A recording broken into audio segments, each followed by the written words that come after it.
आदमी को रेगिस्तान में चलते हुए एक शंख मिला। उसने सूंघा और एकदम से समुद्र जैसी गंध उसके दिमाग तक पहुंच गई। इससे उसे यकीन हो गया कि कहीं न कहीं पास में पानी जरूर है। 3 दिन से प्यासा यह आदमी उम्मीद से भर गया। उसने वह सीप अपने घोड़े की नाक के पास ले जाकर सूंघने को दिया। घोड़े ने वह गंध पकड़ी और फिर अचानक ऊर्जा से भरकर पानी की दिशा में दौड़ पड़ा।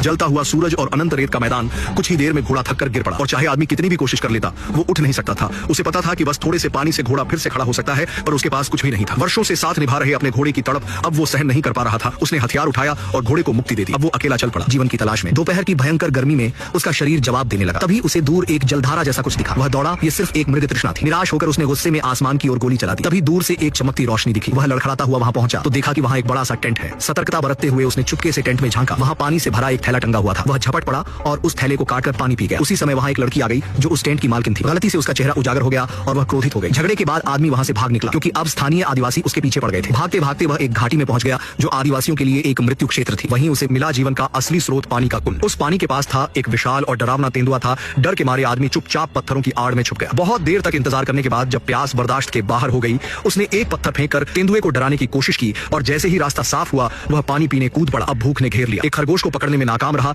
लेकिन फिर एक हिरण की लाश तेंदुआ छोड़ गया था। उसने मांस खाया और तब तेंदुआ फिर से आ गया, लेकिन इस बार तेंदुए ने हमला नहीं किया बल्कि हाथ चाटने लगता है। आदमी हैरान, फिर धीरे धीरे दोनों के बीच एक अनोखा रिश्ता बन जाता है। लेकिन कहानी में मोड़ तब आता है जब तेंदुआ एक और तेंदुए से मिलता है। आदमी को जलन होती है और वह अपने पुराने साथी को बांधकर नए तेंदुए की ओर बढ़ता है। तभी बंधा हुआ तेंदुआ भागता है, उसे रोकने आता है। गलती से आदमी उसे मार देता है। टूटे हुए दिल से वह आदमी अपने साथी तेंदुए की लाश को उठाकर रेगिस्तान छोड़ देता है।